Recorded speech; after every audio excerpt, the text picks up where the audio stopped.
अस्सलामुअलैकुम दोस्तों, most welcome at our channel today for your life. तो आज के लेक्चर में हम आपके साथ चैप्टर नंबर 2 की जो हमें एक्सरसाइज 2.3 गिवन है उसकी सम बेसिक प्रॉपर्टीज को पढ़ेंगे। तो सबसे पहले हम रेडिकल्स और रेडिकेंड्स की बात कर लेते हैं। तो बेसिकली हमें ये जो वैल्यूज गिवन है इनमें से हमने आपको बताना है रेडिकल्स क्या हैं, रेडिकेंड्स क्या हैं या इंडेक्स वगैरह क्या हैं। तो बेसिकली ये जो हमारे पास साइन है ना अंडर रूट का, इसे हम रेडिकल कहते हैं। तो अगर आपको रेडिकल की डेफिनेशन पूछी जाए तो आपने जस्ट बताना है the symbol under root is called the radical, ठीक है ना। अब जो हमें अंडर रूट के बाहर डिवाइजर n गिवन है, अगर हम इसकी डेफिनेशन करें तो बेसिकली ये हमारे पास होता है इंडेक्स ऑफ रेडिकल।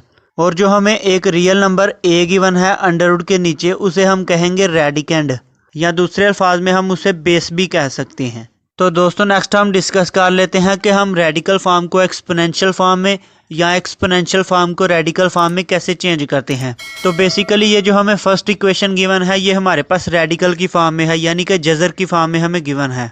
तो ये हमें गिवन है x equal under root a और डिवाइजर हमें n गिवन है। तो अगर हम इसको एक्सपोनेंशियल यानी कि पावर की फॉर्म में चेंज करना चाहें, यानी कि जब हम इसको एक्सपोनेंशियल फॉर्म में चेंज करेंगे तो इसका अंडर रूट खत्म हो जाएगा और जो इसका डिवाइजर है वो बेस के ऊपर पावर की फॉर्म में आ जाएगा। तो ऊपर वाली इक्वेशन में जो हमारे पास डिवाइजर n था ना, अगर हम इसको एक्सपोनेंशियल फॉर्म में लिखेंगे ना तो बेसिकली जो डिवाइजर होगा ना वो बटे के नीचे यानी कि 1 के नीचे आ जाएगा और बटे के नीचे वही वैल्यू आ जाएगी जो कि ऊपर वाली वैल्यू में हमारे पास डिवाइजर था यानी कि n। तो हमारे पास x इक्वल आ जाएगा a और इसकी पावर आ जाएगी 1/n। जस्ट आपने डिवाइजर को बटे के नीचे लिख लेना है। और ये जो हमें नीचे एक वैल्यू गिवन है इसको आपने हमेशा याद रखना है कि अगर हमें गिवन हो कि x इक्वल है अंडर रूट a और अंडर रूट के बाहर हमें कोई भी डिवाइजर ना गिवन हो तो इसका मतलब है अंडर रूट के बाहर क्या है 2, यानी कि n की जगह अब क्या आ गया 2। तो जब हम इसको भी एक्सपोनेंशियल फॉर्म में लिखेंगे तो जो हमारे पास डिवाइजर 2 था ना वो भी बटे के नीचे आ जाएगा। तो हमारे पास x इक्वल आ जाएगा a की पावर 1/2। तो दोस्तों नेक्स्ट हम प्रॉपर्टीज ऑफ रेडिकल्स के बारे में डिस्कस कर लेते हैं। बेसिकली हमें जो अंडर रूट की फॉर्म में वैल्यूज गिवन होती हैं उनकी हमने प्रॉपर्टीज फाइंड आउट करनी है। तो अगर हम फर्स्ट प्रॉपर्टी की बात करें तो इसमें दो रियल वैल्यूज गिवन है a और b और दोनों वैल्यूज का डिवाइजर क्या है n। तो अगर हमें अंडर रूट के नीचे दो वैल्यूज गिवन हो और उनका डिवाइजर सेम हो तो हम उनको ऐसे भी लिख सकते हैं कि एक दफा a का अंडर रूट लें और उसके ऊपर डिवाइजर लगाएं और दूसरी दफा b का अंडर रूट दें और उसके ऊपर डिवाइजर लगाएं।